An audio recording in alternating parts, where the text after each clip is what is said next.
കർത്താവിൻ സ്നേഹത്തിൽ എന്നും വസിച്ചിടുവാൻ വൻകൃപയേകിടണേ. കർത്താവിൻ സ്നേഹത്തിൽ എന്നും വസിച്ചിടുവാൻ വൻകൃപയേകിടണേ.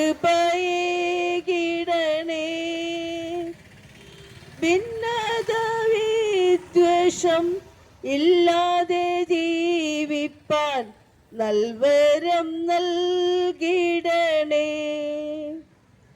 ഭിന്നത വിദ്വേഷം ഇല്ലാതെ ജീവിപ്പാൻ നൽവരം നൽകിടണേ.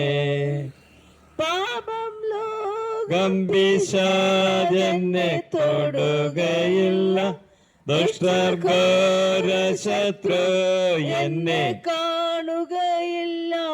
പാപം ലോകം പിശാചെന്നെ തൊടുകയില്ല.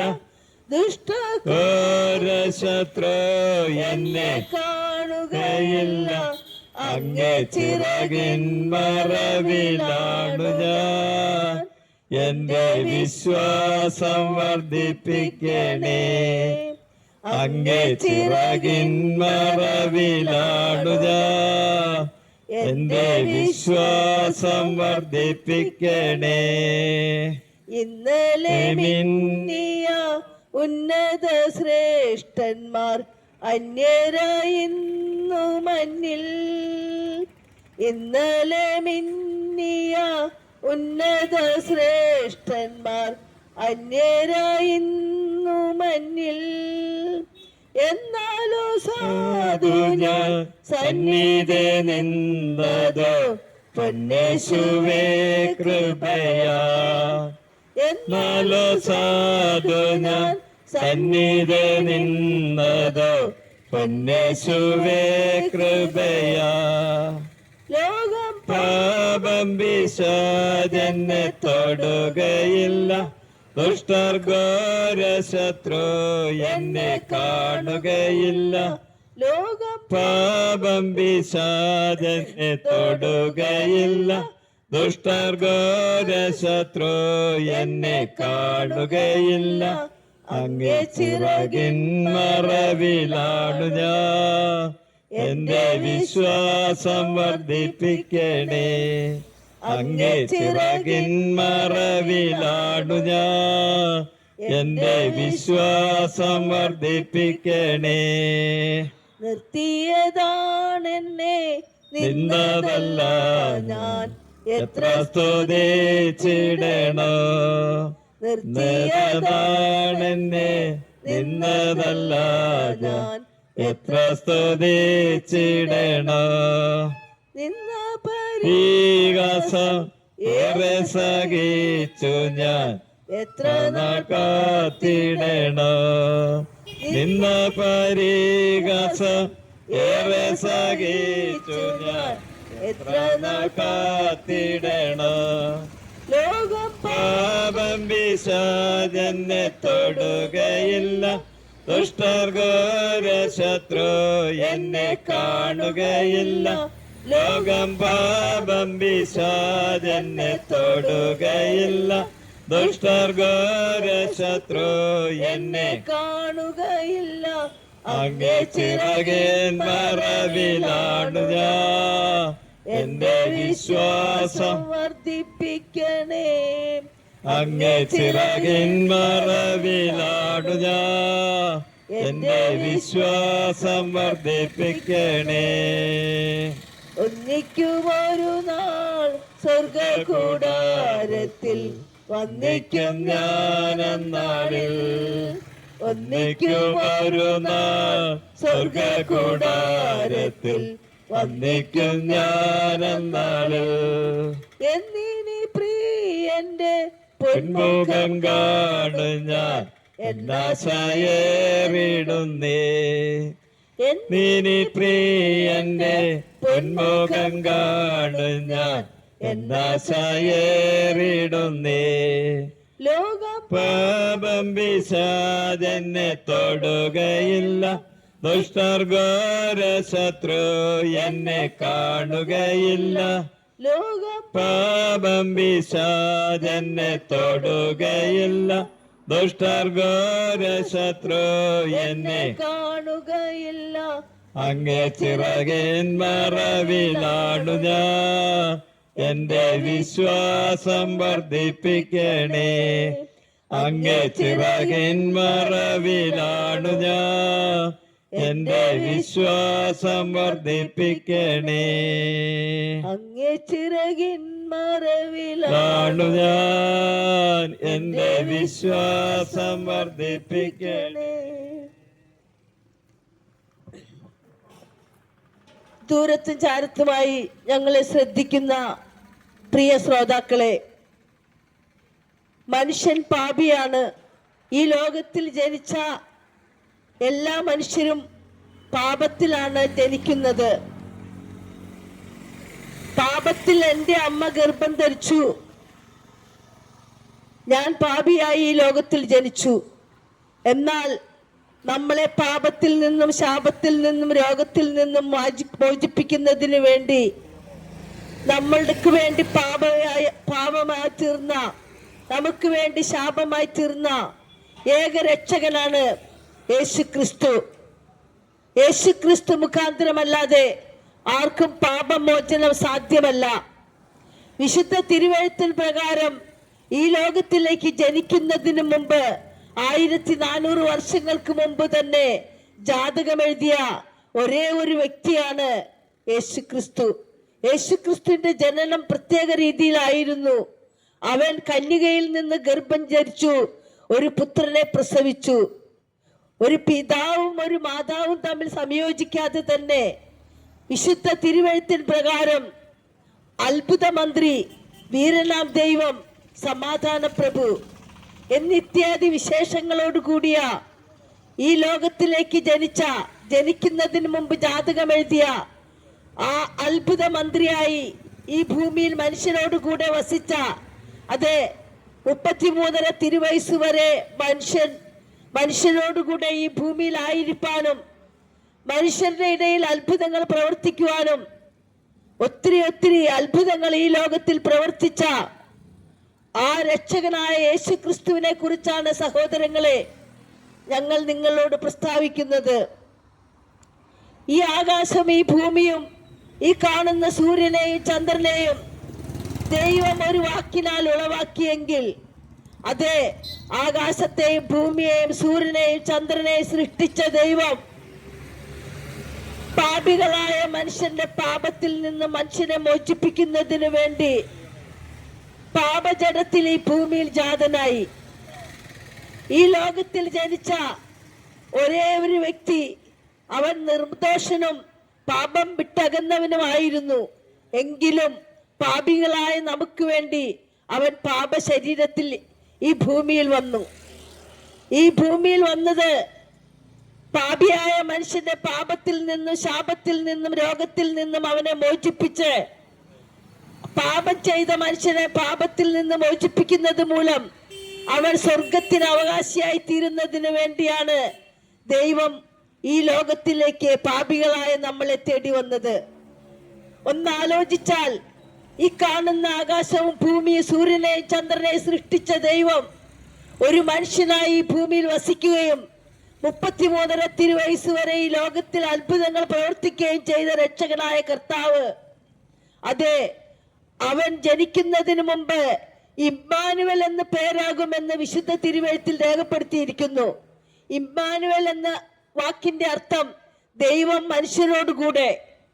അതെ, ദൈവം മനുഷ്യരോടുകൂടെ വസിക്കുവാൻ വേണ്ടി ഈ ലോകത്തിലേക്ക് ജാതനായ ആ രക്ഷകനായ യേശുക്രിസ്തു, അവൻ നമ്മുടെ പാപങ്ങളെ ഏറ്റെടുത്തുകൊണ്ട്, നമ്മുടെ ശാപങ്ങളെ ഏറ്റെടുത്തുകൊണ്ട് നമുക്ക് വേണ്ടി യാഗമായി തീർന്നു. കാൽവരി കുരിശിൽ പാപികളായ നമ്മുടെ പാപങ്ങളും ശാപങ്ങളും ഏറ്റുകൊണ്ട് കുരിശിൽ യാഗമായി തീർന്നിട്ട് അതോടുകൂടി അവൻ അവസാനിക്കുന്നില്ല. കാരണം അവൻ ദൈവമാണ്. അവൻ ഈ അഖിലാണ്ടത്തിന്റെ ഉടയവനാണ്. അവനാണ് പാപികളെ തേടി വന്ന രക്ഷകൻ. ദൈവം തന്നെ, ദൈവം സൃഷ്ടിച്ച മനുഷ്യൻ, അതേ മനുഷ്യനേകനായിരിക്കുന്നത് നന്നല്ല എന്ന് പറഞ്ഞുകൊണ്ട് തക്ക തുണയെ കൊടുത്ത ദൈവം, ആദ്യത്തെ ഓപ്പറേഷൻ ദൈവമാണ് ഈ ഭൂമിയിൽ ചെയ്തത്. അതൊരു തിയേറ്ററിൽ വെച്ചായിരുന്നില്ല, ഒരു ഓപ്പറേഷൻ ശാസ്ത്രക്രിയക്ക് വേണ്ടിയിട്ടുള്ള ഉപകരണങ്ങളൊന്നും കൂടെ ആയിരുന്നില്ല. അല്ലാതെ തന്നെ ദൈവം മനുഷ്യന് ഗാഠനിദ്ര വരുത്തി എന്ന് വിശുദ്ധ ലേഖനത്തിൽ രേഖപ്പെടുത്തിയിരിക്കുന്നു.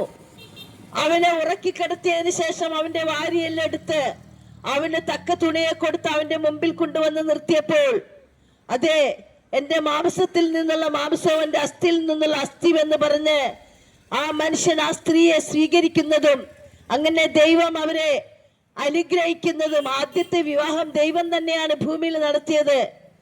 മനുഷ്യനേകനായിരിക്കുന്നത് നന്നല്ല എന്ന് പറഞ്ഞ് ദൈവം തക്ക തുണയെ കൊടുത്ത ആ മനുഷ്യനെ ദൈവം അനുഗ്രഹിക്കുന്നു. നിങ്ങൾ സന്താന പുഷ്ടിയുള്ളവരായി ഭൂമിയിൽ പെറ്റുപെരുകുവിൻ, ഭൂമിയിൽ നിറയുവിൻ, നിറഞ്ഞ് ദൈവത്തെ സ്തുതിക്കണമെന്ന് മാത്രം ദൈവം ആഗ്രഹിച്ചു.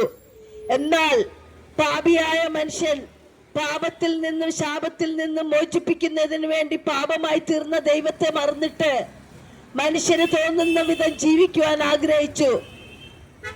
നമുക്ക് ഏകരക്ഷാമാർഗമായി ഈ ലോകത്തിലേക്ക് നമ്മളെ പാപത്തിൽ നിന്ന് മോചിപ്പിക്കുന്നതിന് വേണ്ടി രക്ഷാകരമായ ദൗത്യവുമായി ഈ ലോകത്തിലേക്ക് വന്ന രക്ഷകൻ, അവൻ ഈ ലോകത്തിൽ ചെയ്ത അത്ഭുതങ്ങൾ, അതെ അവൻ ജീവിച്ചിരുന്ന സമയം അത്രയും 33 തിരുവയസ്സ് വരെ ഈ ഭൂമിയിൽ ജീവിച്ചിരുന്നു എന്ന് വിശുദ്ധ തിരുവെഴുത്തിന് പ്രകാരം വായിക്കുന്നു. ആ തിരുവെഴുത്തിൽ ഇങ്ങനെ രേഖപ്പെടുത്തിയിരിക്കുന്നു, അവൻ മരിച്ചവരെ ഉയർപ്പിച്ചു, കണ്ണു കാണില്ലാത്തവർക്ക് കാഴ്ച കൊടുത്തു, കുഷ്ഠരോഗികളെ സുഖപ്പെടുത്തി, 5 അപ്പം കൊണ്ട് 5000 പേരെ പോഷിപ്പിച്ചു, ബാക്കി വന്ന കഷ്ണം 12 കുട്ട നിറച്ചെടുത്തു. ഇത്രമാത്രം അത്ഭുതങ്ങൾ ചെയ്തിട്ട് അവൻ ദൈവം തന്നെയാണ് എന്ന് ഉറപ്പിക്കുവാൻ വേണ്ടി ഈ ഭൂമിയിൽ മനുഷ്യൻ എല്ലാ കാര്യങ്ങളും അവൻ വ്യക്തമാക്കി കൊടുത്തു. അവൻ ദൈവമായിരുന്നു. ദൈവമായിട്ടും അവനെ ആരും സ്വീകരിക്കാതെ, അവനെ കൈക്കൊള്ളാതെ, അവനെ കുരിശിൽ തറച്ചു കൊല്ലുവാൻ തക്കവണ്ണം ഇടയായി തീർന്നു. എന്നാൽ അതോടുകൂടി അവസാനിച്ച ഒരു ദൈവത്തെ കുറിച്ചാണെങ്കിൽ പ്രിയ സഹോദരങ്ങളെ, ഞങ്ങൾ ഇപ്പോൾ നിങ്ങളുടെ മുമ്പിൽ നിൽക്കില്ല. കാരണം അവൻ മരിച്ചിട്ട് അതോടുകൂടി അവസാനിച്ചില്ല. മരിച്ചിട്ട് 3-ൽ നിന്ന് ഉയർത്തെഴുന്നേറ്റ് ഇന്നും ജീവിക്കുന്ന ദൈവമായി. അതെ, ഇന്ന് 2026 ജാനുവരി 21 ഈ ആകാശവും ഭൂമി സൃഷ്ടിച്ച ദൈവം തന്നെ മനുഷ്യനായിട്ട് ഈ ഭൂമിയിൽ പാപികളെ തേടി വന്നപ്പോൾ മനുഷ്യർ പാപികളാണെന്ന് അറിഞ്ഞുകൊണ്ട് പാപത്തിൽ നിന്ന് അവരെ മോചിപ്പിച്ച് അവരെ സ്വർഗരാജ്യത്തിന് അവകാശികളാക്കി തീർക്കുന്നതിന് വേണ്ടിയാണ് ദൈവം തന്നെ ദൈവം സൃഷ്ടിച്ച മനുഷ്യനെ നശിച്ചു പോകുന്നവരുടെ കൂട്ടത്തിൽ തള്ളിക്കളയാതെ ജീവരക്ഷ കൊടുക്കുന്നതിന് വേണ്ടി, അവന് നിത്യജീവൻ കൊടുത്ത് അവനെ സ്വർഗത്തിന് അവകാശിയാക്കി തീർക്കുന്നതിന് വേണ്ടി ദൈവം തന്നെ നമുക്ക് വേണ്ടി യാഗമായി തീർന്നു. അവന്റെ അവസാന തുള്ളി രക്തം വരെ നമുക്ക് വേണ്ടി ഊറ്റിത്തന്ന് കാൽവരി കുരിശിൽ യാഗമായി തീർന്ന ആ രക്ഷകനായ യേശു ഇന്നും ജീവിക്കുന്നു. ആ ജീവിക്കുന്ന ദൈവത്തെ കുറിച്ച് പറയുവാനാണ് യേശു ക്രിസ്തു ശിഷ്യന്മാരെ കൽപ്പിച്ചത്. ശിഷ്യന്മാർക്ക് ഒരു കൽപ്പന മാത്രമേ കൊടുത്തുള്ളൂ. അതേ, മരിച്ച ഉയർത്തെഴുന്നേറ്റ ശിഷ്യന്മാരോടുകൂടി 40 ദിവസം ഈ ഭൂമിയിലായിരുന്ന ആ യേശു ക്രിസ്തു ശിഷ്യന്മാർക്ക് കൊടുത്ത ഏറെ കൽപ്പനയാണ്, ദൈവം സൃഷ്ടിച്ച മനുഷ്യൻ നശിച്ചു പോകുന്നത് കാണുവാൻ ദൈവം ആഗ്രഹിക്കുന്നില്ല. അതുകൊണ്ട് തെറ്റ് ചെയ്താലും അവനെ തെറ്റിൽ നിന്ന് മോചിപ്പിച്ച് വീണ്ടും ദൈവത്തിന്റെ മകൻ അല്ലെങ്കിൽ മകൾ എന്നുള്ള ആ പദവിയിലേക്ക് കൊണ്ടുവന്ന് നിത്യജീവൻ, അതേ ഒരിക്കലും അവസാനിക്കാത്ത ജീവൻ നമ്മുടെ ഉള്ളിൽ വെച്ച ആ ദൈവം നമ്മളെ നിത്യജീവൻ അവകാശിയാക്കി തീർക്കുന്നതിന് വേണ്ടി നിങ്ങൾ ലോകത്തിന്റെ അറ്റത്തോളം പോയി സകല സൃഷ്ടികളോടും പറയണം, ജീവിക്കുന്ന ദൈവം, ആകാശവും ഭൂമിയും സൃഷ്ടിച്ച ദൈവം, മനുഷ്യന് വേണ്ടി മനുഷ്യന് ആവശ്യമായ സകലവും ഈ ഭൂമിയിൽ ഉളവാക്കിയ ദൈവം, അവൻ പറഞ്ഞ കൽപ്പനയാണ്, നിങ്ങൾ പുറപ്പെട്ടു പോവുക, ലോകത്തിന്റെ അറ്റത്തോളം പോവുക, സകല സൃഷ്ടികളോടും പറയുക, മരിച്ചിട്ട് ഉയർത്തെഴുന്നേറ്റ് ഇന്നും ജീവിക്കുന്ന ഒരു ദൈവമുണ്ട്. അവനാണ് ആകാശവും ഭൂമിയും സൂര്യനെയും ചന്ദ്രനെയും മനുഷ്യന് ഭൂമിയിൽ ആവശ്യമായ സകലവും സൃഷ്ടിച്ച ദൈവമെന്നും അവൻ മാത്രമാണ് ഇന്നും ജീവിക്കുന്ന ദൈവമെന്നും അവനല്ലാതെ വേറൊരു ദൈവമില്ല എന്നുമുള്ള ഈ രക്ഷാ സന്ദേശം ലോകത്തിന്റെ അറ്റത്തോളം പോയി സകലരോടും പറയുവാൻ കൽപ്പിച്ചതിന് പ്രകാരം മാത്രമാണ് ഞങ്ങൾ ഇന്നിപ്പോ ഈ വഴിക്കവലയിൽ നിന്നുകൊണ്ട് യേശുവിനെ കുറിച്ച് ഘോരം പ്രസംഗിക്കുന്നത്. അതെ, ആ രക്ഷകൻ നമുക്ക് വേണ്ടി മാത്രമാണ് യാഗമായത്. നമ്മളെ സ്വർഗത്തിന് അവകാശികളാക്കി തീർക്കുന്നതിന് വേണ്ടി, നിത്യനരകത്തിന് യോഗ്യനായി തീരേണ്ട മനുഷ്യനെ ആ നിത്യനരകത്തിൽ നിന്നും ശാപത്തിൽ നിന്നും മോചിപ്പിച്ച് സ്വർഗത്തിൽ ദൈവത്തിന്റെ മക്കൾ എന്നുള്ള പദവിയിലേക്ക് കൊണ്ടുവന്ന് ഒരു പൈസയും ചെലവില്ലാതെ, അതെ, നമ്മളൊന്നിപ്പോൾ ഒന്ന് ആലോചിച്ചാൽ നമ്മുടെ മക്കൾ ആരെങ്കിലും അമേരിക്കയിലോ ഓസ്ട്രേലിയയിലോ ഉണ്ടെങ്കിൽ അവരെ ഒന്ന് വിസിറ്റ് ചെയ്യണമെങ്കിൽ നമുക്ക് എത്ര രൂപ ചെലവാക്കിയാലാണ് നമുക്കൊന്ന് ഓസ്ട്രേലിയ അല്ലെങ്കിൽ അമേരിക്കയിൽ എത്തിപ്പെടാൻ പറ്റുക? നമ്മൾ അതിനു വേണ്ടി ഒരു ആപ്ലിക്കേഷൻ ഫോം ഫില്ല് ചെയ്താൽ ആ ആപ്ലിക്കേഷൻ ഫോമിൽ ഒരു സ്പെല്ലിംഗ് മിസ്റ്റേക്ക് വന്നാൽ നമ്മുടെ ആപ്ലിക്കേഷൻ അവര് തിരസ്കരിക്കും, അത് അവര് സ്വീകരിക്കില്ല. എന്നാൽ ഒരിക്കലും അവസാനിക്കാത്ത നിത്യജീവൻ മനുഷ്യർക്ക് നൽകുന്നതിന് വേണ്ടി ദൈവം സൃഷ്ടിച്ച മനുഷ്യൻ പാപത്തിന്റെ ശാപത്തിന്റെയും അടിമയായി തീർന്ന മനുഷ്യനെ അതിൽ നിന്ന് മോചിപ്പിച്ച് വീണ്ടും അവനെ സ്വർഗത്തിന് അവകാശി അല്ലെങ്കിൽ ദൈവത്തിന്റെ മക്കൾ എന്നുള്ള പദവിയിലേക്ക് കൊണ്ടുവരുന്നതിന് വേണ്ടി നമുക്ക് വേണ്ടി പാപമായി ശാപമായി യാഗമായി തീർന്ന ആ അരുമ രക്ഷകൻ നമ്മളോടൊന്നും ആവശ്യപ്പെട്ടില്ല. നീ ഹൃദയം കൊണ്ട് വിശ്വസിച്ച് വായ് കൊണ്ട് ഏറ്റുപറഞ്ഞാൽ, രക്ഷകനെ അംഗീകരിച്ചാൽ, യേശുവേ ഞാനൊരു പാപിയാണ് എന്ന് ഏറ്റുപറഞ്ഞാൽ നമ്മളെ പാപത്തിൽ നിന്ന് ശാപത്തിൽ നിന്ന് മോചിപ്പിക്കാൻ മതിയായ ആ രക്ഷകന്റെ ആ സന്ദേശമാണ് ഞങ്ങൾ ഇന്നിപ്പോൾ നിങ്ങളോട് അറിയിക്കുന്നത്. അതെ, ഒരു പൈസയും ചെലവില്ലാതെ നമ്മൾക്ക് സ്വർഗരാജ്യത്തിന് അവകാശിയായി തീരുവാൻ സാധിക്കും. നമ്മൾ ഇന്നിപ്പോൾ ഒരു മരണം കഴിഞ്ഞ വീട്ടിൽ ആ മരിച്ചതിനോടനുബന്ധിച്ച് എന്തെല്ലാം കർമ്മക്രിയകൾ ചെയ്താണ് നമ്മൾ അവരെ സ്വർഗത്തിലേക്ക് അയക്കുവാൻ വേണ്ടി എന്തെല്ലാം കർമ്മക്രിയകൾ ചെയ്യുന്നു. എന്നാൽ ബുദ്ധിയില്ലാത്ത മനുഷ്യൻ ഇത് മനസ്സിലാക്കുന്നില്ല. ഒരു മനുഷ്യൻ മരിച്ചതിന് ശേഷം അവന് വേണ്ടി എന്തെല്ലാം കർമ്മക്രിയകൾ ചെയ്താലും അവൻ സ്വർഗരാജ്യത്തിലെത്തുവാൻ ഒരിക്കലും സാധിക്കയില്ല. നമ്മൾ ചെയ്യുന്ന ക്രിയകളെല്ലാം വെറും ക്രിയകളാണെന്ന് മനസ്സിലാക്കണം. ഒരുവൻ ജീവിച്ചിരിക്കുന്ന കാലത്ത് ദൈവമേ പാപിയായ എന്നോട് കരുണ തോന്നണമേ എന്ന് പറഞ്ഞ് പ്രാർത്ഥിച്ചാൽ പ്രാർത്ഥന കേൾക്കുന്ന ദൈവം, നമ്മളെ ഈ ഭൂമിയിലാക്കി വെച്ച ദൈവം, നമുക്ക് വേണ്ടി ഭൂമിയിൽ സകലവും സൃഷ്ടിച്ച ദൈവം, നമുക്ക് പകൽ പ്രകാശിക്കാൻ വലിയ വെളിച്ചത്തെയും രാത്രി പ്രകാശിക്കാൻ ചെറിയ വെളിച്ചത്തെയും സൃഷ്ടിച്ച ദൈവം, ഭൂമിയിൽ ഈ കാണുന്ന സകലത്തെയും ഉളവാക്കിയ ദൈവം, ഭൂമിയിൽ മനുഷ്യന് വസിക്കുവാൻ ആവശ്യമായ, മനുഷ്യന് ഭക്ഷിക്കുവാൻ ആവശ്യമായ, മനുഷ്യന് കുടിക്കുവാൻ ആവശ്യമായ, മനുഷ്യൻ ഇന്ന് എന്തെല്ലാം മദ്യങ്ങൾ കുടിക്കുന്നു, ഏതെല്ലാം തരത്തിലുള്ള മദ്യങ്ങൾ ഇന്ന് നമുക്ക് വാങ്ങിക്കാൻ കിട്ടും. എന്നാൽ മനുഷ്യന്റെ ആഗ്രഹത്തിന് യോജിക്കാത്ത, മനുഷ്യന് ഇഷ്ടം പോലെ കഴിക്കുമ്പോൾ അതൊന്നും ദൈവം ആഗ്രഹിക്കുന്ന പാനീയങ്ങളല്ല. ദൈവം മനുഷ്യന് നല്ല നല്ല പാനീയങ്ങൾ കൊടുത്ത് കുടിക്കുവാൻ ദൈവം പാറയിൽ നിന്ന് ദൈവം മനുഷ്യന് വേണ്ടി വെള്ളമൊഴുക്കി ശുദ്ധജലം കൊടുത്ത ദൈവം. ഇപ്പൊ ചിലർ കിണർ കുഴയ്ക്കുമ്പോൾ ആ കിണറിന്റെ അടിത്തട്ടിൽ പാറയാണെങ്കിലും ആ പാറയിൽ നിന്ന് വെള്ളം പൊട്ടി വരുന്നത് നമുക്ക് കാണാം. അതെ, ദൈവം മനുഷ്യന് കുടിക്കുവാൻ വേണ്ടി എല്ലാം ആവശ്യമായ എല്ലാ സാധനങ്ങളും സൃഷ്ടിച്ച ദൈവം തന്നെയാണ് മനുഷ്യന്റെ നന്മയിലേക്ക് നയിക്കുന്ന കാര്യങ്ങളും നമുക്ക് പറഞ്ഞു തന്നത്. തിന്മയിൽ നിന്ന് മോചിച്ച് നന്മയിൽ നടത്തി സ്വർഗത്തിന് അവകാശിയാക്കി തീർക്കുന്നതിന് വേണ്ടി പാപിയായ മനുഷ്യനെ തേടി വന്ന ദൈവം, പാപങ്ങളെ മോചിക്കുന്ന ദൈവം. യേശുവേ ഞാനൊരു പാപിയാണ് എന്ന് ഏറ്റുപറഞ്ഞാൽ നമ്മുടെ പാപ സ്വഭാവത്തിൽ നിന്നും, നമ്മുടെ എല്ലാം മ്ലേച്ഛ സ്വഭാവത്തിൽ നിന്നും, മദ്യപാന ആസക്തിയിൽ നിന്നും, മയക്കുമരുന്നിന്റെ അതിൽ നിന്നുള്ള മോചനവും എല്ലാം നമുക്ക് തരുവാൻ മതിയായ ഒരു ദൈവമാണ്. അതേ, നമുക്ക് വേണ്ടി ആകാശവും ഭൂമി സൃഷ്ടിച്ച ദൈവം, മനുഷ്യന് ആവശ്യമായ സകലവും നൽകുന്ന ദൈവം. ഇന്ന് നമ്മൾ ശ്വസിക്കുന്ന ഓക്സിജൻ, അതേ, നമ്മളൊന്ന് ആശുപത്രിയിൽ കിടന്നാൽ ഒരു ദിവസം 1 മണിക്കൂർ ഓക്സിജൻ എടുത്താൽ അതിന് അവർ പറയുന്ന പൈസ അവിടെ കെട്ടിവെക്കണം. എന്നാൽ നമുക്ക് ആവശ്യമായ ഓക്സിജൻ ഈ ഭൂമിയിൽ നിന്ന് നമ്മൾ ശ്വസിക്കുമ്പോൾ നമ്മൾ ഓർക്കുന്നില്ല ഈ ഓക്സിജൻ സൃഷ്ടിച്ച ദൈവം ആരാണെന്ന്. നമുക്കിന്നിപ്പോ ആർക്കാ ദൈവത്തെ വേണ്ടത്? ഇന്ന് ദൈവമില്ലാതെ തന്നെ നമുക്ക് ജീവിക്കാമല്ലോ. മനുഷ്യൻ എത്ര അഹങ്കരിക്കുന്ന ഒരു സമയമാണ് ഈ ലോകം. ഈ ലോകത്തിൽ മനുഷ്യൻ ഇങ്ങനെ മാത്രം അഹങ്കരിക്കുവാൻ എന്തുണ്ട്? നമുക്ക് ദൈവം ദാനമായി തന്നതല്ലാതെ നമുക്കൊന്നും പുകഴുവാനില്ല. ഈ കാണുന്നതെല്ലാം ദൈവം നമുക്ക് വേണ്ടി ദാനമായി തന്നതാണ്. ഇത് മനുഷ്യൻ എന്ന് മരിച്ചാൽ മനുഷ്യന്റെ നിത്യത എവിടെയായിരിക്കും? അവൻ നരകത്തിൽ പോയി അഗ്നിജ്വാലയിൽ കിടന്ന് തീയിൽ കിടന്ന് വേകുന്ന അവസ്ഥയിലാണ് അവൻ പോകുന്നത്.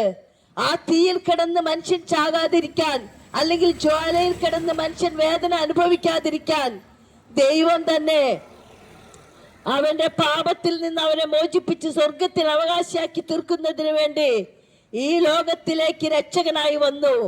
അതെ, യേശുക്രിസ്തു എന്ന രക്ഷകനിലൂടെ അല്ലാതെ പാപമോചനമില്ല. യേശുക്രിസ്തു എന്ന രക്ഷകനിലൂടെ അല്ലാതെ ശാപമോചനമില്ല. യേശുക്രിസ്തു എന്ന ഏക രക്ഷകനിലൂടെ അല്ലാതെ രക്ഷാകര പദ്ധതിയില്ല. രക്ഷിക്കപ്പെടുവാൻ ഒരേ ഒരു നാമമേ ഉള്ളൂ. ആകാശത്തിന് കീഴെ ഭൂമിയുടെ മുകളിൽ രക്ഷിക്കപ്പെടുവാൻ ദൈവം ഒരേ ഒരു നാമമേ തന്നിട്ടുള്ളൂ. ആ നാമമാണ് രക്ഷകനായ യേശുക്രിസ്തുവിന്റെ നാമം. ആ നാമമാണ് എല്ലാ നാമത്തിനും മേലായ നാമം. ആ നാമമാണ് എല്ലാ മുഴങ്കാലും അവന്റെ മുമ്പിൽ മടങ്ങും. എല്ലാ നാവും ഒരേ സമയം ഏറ്റുപറയും, യേശുക്രിസ്തു രക്ഷകൻ, യേശുക്രിസ്തു രക്ഷകൻ, യേശുക്രിസ്തു രക്ഷകൻ എന്ന്. അതെ, എല്ലാ നാമത്തിനും മേലായ നാമം തന്ന രക്ഷകനായ യേശുക്രിസ്തു. എല്ലാ നാമത്തിലും മേലായ നാമം, ഭക്തജനം വാഴ്ത്തും നാമം. എല്ലാ നാമത്തിലും മേലായ നാമം, ഭക്തജനം വാഴ്ത്തും നാമം. എല്ലാ മുഴങ്കാലും മടങ്ങിടും തിരുമുൻപിൽ വല്ലഭത്വമുള്ള നാമം. എല്ലാ മുഴങ്കാലും മടങ്ങിടും തിരുമുൻപിൽ വല്ലഭത്വമുള്ള നാമം. ശ്രീയേശുനാമം അതിശയ നാമം, ഏഴയനിക്കിമ്പനാമം. ശ്രീയേശുനാമം അതിശയ നാമം, ഏഴയനിക്കിമ്പനാമം. അത് എല്ലാ നാമത്തിനും മേലായ നാമമുള്ള ആ യേശുക്രിസ്തുവിന്റെ നാമം, ഈ ലോകത്തിൽ രക്ഷകനായി വന്ന ആ യേശുക്രിസ്തുവിന്റെ നാമമല്ലാതെ ആകാശത്തിന് കീഴെ ഭൂമിയുടെ മുകളിൽ രക്ഷിക്കപ്പെടുവാൻ വേറൊരു നാമവുമില്ല. ഒരുവൻ ക്രിസ്തുവിലായാൽ അവൻ പുതിയ സൃഷ്ടിയാകുന്നു. യേശുക്രിസ്തുവിനെ അംഗീകരിക്കുന്നവനെ, യേശുക്രിസ്തു രക്ഷകനാണെന്ന് വിശ്വസിച്ചുകൊണ്ട് പാപങ്ങളെ ഏറ്റുപറഞ്ഞാൽ, അതെ, മാനസാന്തരപ്പെട്ട് സ്നാനപ്പെട്ട് യേശുക്രിസ്തുവിനെ സ്വീകരിച്ചാൽ അവൻ ദൈവത്തിന്റെ മകൻ അല്ലെങ്കിൽ മകൾ എന്നുള്ള പദവിയിലേക്ക് ദൈവം നമ്മളെ കൊണ്ടുവരും. അതെ, പിന്നെ നമ്മൾക്ക് പ്രൊട്ടക്ഷൻ തരുവാൻ ദൈവത്തിന്റെ ദൂതന്മാരുണ്ട്. നമുക്ക് ഈ ലോകത്തിലെ കാര്യങ്ങളെ കുറിച്ച് ചിന്തിച്ചാൽ, അതെ, ഒരു മനുഷ്യൻ ഒരു പാർട്ടിയിൽ ചേർന്നാൽ, ഏത് പാർട്ടിയിലോ, കോൺഗ്രസിലോ മാർക്സിസ്റ്റ് പാർട്ടിയിലോ ഏതിൽ ചേർന്നാലും അവൻ നമ്മൾ ആ പാർട്ടിയിലെ മെമ്പറായാൽ പിന്നെ ആ പാർട്ടി സംഘടനകൾ നമ്മളെ, അതിന്റെ മേലധികാരികൾ നമ്മുടെ പല കാര്യങ്ങൾക്കും നമുക്ക് സപ്പോർട്ട് ചെയ്യും എന്ന് പറഞ്ഞമാരെ യേശുക്രിസ്തുവിനെ നമ്മൾ രക്ഷകനായി സ്വീകരിച്ചാൽ ഈ ഭൂമിയിൽ നമ്മൾ വസിക്കുമ്പോൾ സാത്താനിൽ നിന്ന് നമ്മളെ മോചിപ്പിച്ച് ദൈവത്തിന്റെ നല്ല നല്ല ആലോചനകളെ നമുക്ക് തന്ന് ദൈവത്തിൻ്റെതായ കാര്യങ്ങളെ കുറിച്ച് ചിന്തിക്കുവാനും ഈ ലോകത്തിലെ മ്ലേച്ഛ സ്വഭാവങ്ങളെ മാറ്റി നല്ല സ്വഭാവങ്ങളുള്ള മനുഷ്യരാക്കി തീർക്കുവാനും ദൈവത്തിന് കഴിയും. അതുകൊണ്ടാണ് പറയുന്നത്, ഒരുവൻ ക്രിസ്തുവിലായാൽ അവൻ പുതിയ സൃഷ്ടിയാണ്, പഴയത് കഴിഞ്ഞുപോയി. ദൈവം, നീ എത്ര മ്ലേച്ഛ സ്വഭാവത്തിൽ ജീവിച്ചവനായാലും, എത്ര പാപാന്തകാരത്തിൽ കിടന്നവനായാലും, നിന്റെ പാപങ്ങളെ മോചിപ്പിച്ചാൽ, നിന്റെ പാപങ്ങളിൽ നിന്ന് മോചനം കിട്ടിയാൽ പിന്നെ ദൈവം ആ കാര്യത്തെ കുറിച്ച് ചിന്തിക്കുന്നില്ല. നിന്നെ ഒരു പുതിയ സൃഷ്ടിയായി കാണുവാൻ ദൈവം ആഗ്രഹിക്കുന്നു. അപ്പൊ അവനിലുള്ള മ്ലേച്ഛ സ്വഭാവങ്ങൾ, മദ്യപാനിയായ ഒരു മനുഷ്യൻ പിന്നെ മദ്യപാന ആസക്തിയിലേക്ക് കൈ നീട്ടാതെ അവൻ അവന്റെ കുഞ്ഞുങ്ങളെ സ്നേഹിക്കുവാനും കുടുംബത്തെ കരുതുവാനും ഭാര്യയെ സ്നേഹിക്കുവാനും മാതാപിതാക്കളെ സ്നേഹിക്കുവാനും അങ്ങനെ നല്ല സ്വഭാവമുള്ള ഒരു മനുഷ്യനായി മാറും. അതുപോലെ തന്നെയാണ് ഇന്ന് മയക്കുമരുന്നിന് അടിമകളായ കുട്ടികളെ നമുക്ക് കാണാം. ഓരോ സ്കൂളിലേക്കും കടന്നു ചെന്നാൽ കുഞ്ഞുങ്ങളെല്ലാം മയക്കുമരുന്നിന് അടിമകളായി തീർന്ന ഈ കാലഘട്ടത്തിൽ ഒരു കുഞ്ഞിനെ ദൈവം മാറ്റിയെടുത്താൽ അവന്റെ സ്വഭാവത്തിൽ നിന്നും അവൻ ആ മയക്കുമരുന്നിന്റെ സ്വഭാവ ദോഷം അവൻ അറിയില്ല. അത് കഴിച്ചാലുള്ള ദോഷം എത്ര വലുതാണെന്ന് അവൻ അറിയാത്തത് കൊണ്ടാണ് ഒരുപക്ഷെ അവന്റെ ഫ്രണ്ട്സ് അവനെ നിർബന്ധിക്കുമ്പോൾ അവൻ അതിന് ഉപയോഗിക്കുവാനും അവൻ അടിമയായി തീരുന്നതും. എന്നാൽ നമ്മുടെ മക്കൾ നശിച്ചു പോകുന്ന തലമുറയുടെ കൂടെയാണ് നടക്കുന്നതെന്ന് കാണുന്ന മാതാപിതാക്കൾ ആ കുഞ്ഞിനെ എങ്ങനെയെങ്കിലും അതിൽ നിന്ന് മോചിപ്പിച്ച് അവനെ നല്ലൊരു പൈതലാക്കി വളർത്തണമെന്ന് ആഗ്രഹിക്കുന്നത് തെറ്റല്ലല്ലോ. അതുപോലെ മനുഷ്യൻ ചെയ്യുന്ന പാപ സ്വഭാവത്തിൽ നിന്നും അവനെ മോചിപ്പിച്ച് ദൈവത്തിന് ഇഷ്ടമുള്ള സ്വഭാവങ്ങൾ പ്രവർത്തിക്കുന്ന മക്കളാക്കി തീർക്കുവാൻ ദൈവവും ആഗ്രഹിക്കുന്നു. ദൈവ സാത്താന കൂടെ നടക്കുന്ന മക്കളെ കാണുവാനല്ല, ദൈവത്തെ അന്വേഷിക്കുന്ന മക്കളെ കാണുവാനാണ് ദൈവം ആഗ്രഹിക്കുന്നത്. അതുപോലെയാണ് ഓരോ മാതാപിതാക്കളും അവരവരുടെ കുഞ്ഞുങ്ങളെ കുറിച്ച് ആലോചിക്കുന്നത്. ഒരു മകൻ ഉണ്ടെങ്കിൽ തെറ്റിപ്പോയാൽ ആ തെറ്റിൽ നിന്നും അവനെ തിരിച്ചു കൊണ്ടുവന്ന് അവനെ നല്ല മകനാക്കി വളർത്തണമെന്ന് മാതാപിതാക്കൾ ആഗ്രഹിക്കുന്നു. ദൈവത്തിന്റെ ഹിതം ഇത് തന്നെയാണ്. തെറ്റ് ചെയ്യുന്ന മനുഷ്യനെ തേടി ഈ ലോകത്തിലേക്ക് വന്ന ദൈവം അവനെ ആ തെറ്റിൽ നിന്ന് മോചിപ്പിച്ച് ശരിയിലേക്ക് നടത്തി അവനെ നല്ല പൈതലാക്കി ദൈവത്തിന്റെ മകൻ എന്നുള്ള മകൾ എന്നുള്ള പദവിയിലേക്ക് കൊണ്ടുവന്ന് സ്വർഗരാജ്യം നമുക്കൊരു പൈസയും കൂടാതെ ദാനമായി തരുവാൻ ദൈവം ആഗ്രഹിക്കുന്നു. അതേ, ഭൂമി ഇത്ര മനോഹരമാണെങ്കിൽ ദൈവം സൃഷ്ടിച്ച സ്വർഗം എത്ര സുന്ദരമായിരിക്കുമെന്ന് ആരെങ്കിലും ഒരിക്കലെങ്കിലും ചിന്തിച്ചിട്ടുണ്ടോ? ഒരു പൈസയും കൊടുക്കാതെ സ്വർഗം നമുക്ക് അവകാശമായി തരുന്നെങ്കിൽ യേശു ക്രിസ്തു പറഞ്ഞു, പെറ്റമ്മ നിന്നെ മറന്നേക്കാം, ഞാൻ നിന്നെ മറക്കില്ല എന്ന്. ഈ ലോകത്തിലേക്ക് നമ്മളൊന്ന് കണ്ണോടിച്ചാൽ, ഓരോ ദിവസത്തെയും വർത്തമാന പത്രങ്ങൾ എടുത്തു വായിച്ചാൽ എത്രയോ അമ്മമാരാണ് അവരുടെ കുഞ്ഞുങ്ങളെ കാമുകന്റെ കൂടെ പോകുന്നതിനും പൊറുക്കുന്നതിനും വേണ്ടി സ്വന്തം കുഞ്ഞിനെ കഴുത്തു ഞെരിച്ചും കടലിലെറിഞ്ഞും കൊണ്ടുകളയുന്ന എത്രയോ ചിത്രങ്ങളാണ് നമ്മുടെ മുമ്പിൽ തെളിഞ്ഞു വരുന്നത്. എന്നാൽ അതേ ആകാശവും ഭൂമിയും ഭൂമിയിലുള്ള സകലവും സൃഷ്ടിച്ച് നമ്മളെ ഇവിടെ വസിക്കുവാൻ വേണ്ടി ആക്കിയ ദൈവത്തിന്റെ ഉദ്ദേശം മറ്റൊന്നുമല്ല, ദൈവത്തിന്റെ മക്കളായി ഈ ഭൂമിയിൽ വസിച്ച് ദൈവത്തിനെ പ്രീതിപ്പെടുത്തുന്ന മക്കളായി വളരണമെന്നും അവർ സ്വർഗത്തിന് അവകാശികളാക്കി തീർക്കണമെന്നുമുള്ള ദൈവത്തിന്റെ ആഗ്രഹം കൊണ്ടാണ് ദൈവം പാപം ചെയ്ത മനുഷ്യനെ തേടി ഈ ലോകത്തിലേക്ക് വന്നത്.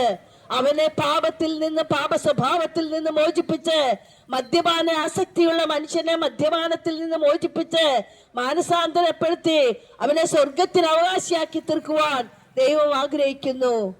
അതേ, ഒരു മയക്കുമരുന്നിന് അടിമയായ കുഞ്ഞിനെ അതിൽ നിന്ന് മോചിപ്പിച്ച് അവൻ നല്ല സാക്ഷ്യമുള്ള മകനായി ജീവിക്കുന്നത് കാണുവാൻ മാതാപിതാക്കൾ ആഗ്രഹിക്കുന്നത് പോലെ അതിനേക്കാൾ അധികമായി ദൈവം ആഗ്രഹിക്കുന്നു. കാരണം ദൈവത്തിന്റെ മക്കളാണ് നമ്മളെല്ലാം. ദൈവത്തിന്റെ മക്കളോട് സ്നേഹമില്ലേ? നമുക്ക് നമ്മളെ ഏൽപ്പിച്ചിരിക്കുന്ന കുഞ്ഞുങ്ങളെ, അതെ 30 വയസ്സ് വരെ അല്ല 80 വയസ്സ് വരെ നമ്മളെ നോക്കുവാനായി ഏൽപ്പിച്ചിരിക്കുന്ന മക്കളെ കുറിച്ച് നമുക്ക് എന്തോരം വേദനയുണ്ട്. എന്നാൽ ഈ ലോകത്തിൽ ജീവിച്ച് നശിച്ചു പോകുന്നവരുടെ കൂട്ടത്തിൽ പെടാതെ ഈ ലോകത്തിൽ ജീവിച്ച് ദൈവത്തിന്റെ മക്കൾ എന്നുള്ള പദവിയിൽ നിന്ന് സ്വർഗത്തിന് അവകാശിയാക്കി തീർക്കുന്നതിന് വേണ്ടി ദൈവം തന്നെ നമ്മളെ ഈ ലോകത്തിലേക്ക് അയച്ചെങ്കിൽ നമ്മുടെ പാപത്തിൽ നിന്ന് മോചിപ്പിക്കുന്നതിന് വേണ്ടി ദൈവം തന്നെ ഭൂമിയിലേക്ക് വന്നു, നമുക്ക് വേണ്ടി യാഗമായി തീർന്നു. അവന്റെ രക്തം പുണ്യാഹ രക്തത്താൽ അല്ലാതെ നമുക്ക് ആർക്കും പാപമോചനമില്ല. അവൻ പുണ്യാഹ രക്തം നമുക്ക് വേണ്ടി ഒരുക്കിയത് നമ്മളെ സ്വർഗത്തിന് അവകാശിയാക്കി തീർക്കുന്നതിന് വേണ്ടിയാണ്. യേശു ക്രിസ്തുവിന്റെ രക്തം സകല പാപവും പോക്കി നമ്മളെ ശുദ്ധീകരിക്കുന്ന രക്തമാണ്. ആ രക്തത്തിന്റെ വില എത്ര വലുതാണെന്ന് മനസ്സിലാക്കി ആ ദൈവത്തിൽ ആശ്രയിക്കണമേ, ആ ദൈവത്തോട് പ്രാർത്ഥിക്കണമേ. ഇന്ന് നീ മരിച്ചാൽ നിന്റെ നിത്യത എവിടെയാണെന്നുള്ള ആ മഹത്തായ സന്ദേശം ഓർക്കണമേ. അതെ, നമ്മൾ ആരും ഇവിടത്തുകാരല്ല, നമ്മ വന്ന് പാർക്കുന്നവരും പരദേശികളുമാണ്. അതെ, ഇന്ന് വിളിച്ചാൽ ഞാൻ വരില്ല എന്ന് പറയുവാൻ എനിക്കോ, നീ പോകില്ല എന്ന് പറയുവാൻ നിനക്കോ സാധിക്കയില്ല. നമ്മൾ ഇവിടെ കുറച്ചു നാളത്തേക്ക് വേണ്ടി നമ്മളെ ഇവിടെ ആക്കിയിരിക്കുകയാണ്. അപ്പോൾ ആ സമയത്തിനുള്ളിൽ തന്നെ നമ്മുടെ രക്ഷകനെ തിരിച്ചറിഞ്ഞ് ആ രക്ഷകനിൽ ആശ്രയിച്ച് ആ ദൈവത്തിന്റെ പൈതൽ എന്നുള്ള പദവിയിലേക്ക് വന്നാൽ ഒരു കർമ്മവും ചെയ്യണ്ട, ഒരു നേർച്ചയും കഴിക്കണ്ട, ഒരു തിരിയും കത്തിക്കണ്ട. യേശുവേ, പാപിയായ എന്നോട് കരുണ തോന്നണമേ എന്ന് പ്രാർത്ഥിച്ചാൽ പ്രാർത്ഥന കേൾക്കുന്ന ഒരു ദൈവം, വിളിച്ചാൽ വിളി കേൾക്കുന്ന ഒരേ ഒരു ദൈവം, ആ ദൈവം നിന്റെ ശബ്ദത്തിന് വേണ്ടി കാത്തിരിക്കുന്നു. യേശുവേ എന്ന് വിളി കേൾക്കുന്നത് കേൾക്കുവാൻ ദൈവം ആഗ്രഹിക്കുന്നു. ആ ദൈവത്തിൽ വിളിക്കണമേ, ആ ദൈവത്തോട് പ്രാർത്ഥിക്കണമേ എന്ന് പറഞ്ഞുകൊണ്ട് ഞാൻ എൻ്റെ വാക്കുകളെ ഉപസംഹരിക്കുന്നു. യേശു ക്രിസ്തു ഉയർത്തു ജീവിക്കുന്നു, പരലോകത്തിൽ ജീവിക്കുന്നു. യേശു ക്രിസ്തു ഉയർത്തു ജീവിക്കുന്നു, പരലോകത്തിൽ ജീവിക്കുന്നു. ഈഹലോകത്തിൽ താനിനി വേഗം വരും, രാജരാജനായി വാണിടുവാൻ. ഹല്ലേലൂയ, ജയം ഹല്ലേലൂയ, യേശു കർത്താവ് ജീവിക്കുന്നു. ഹല്ലേലൂയ, ജയം ഹല്ലേലൂയ, യേശു കർത്താവ് ജീവിക്കുന്നു.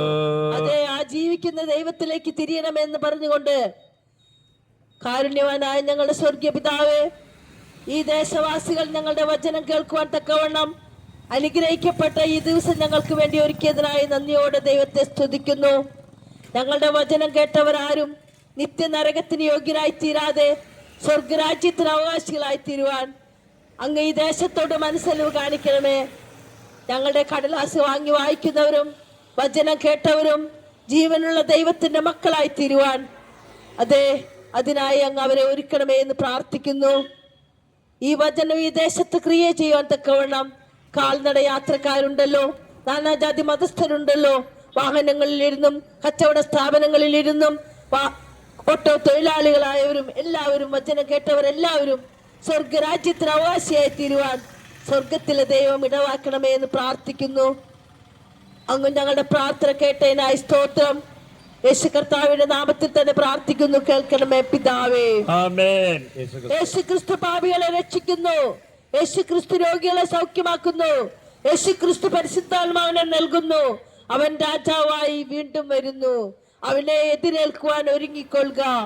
ആമേൻ. കർത്താവേ, വേഗം വരണമേ.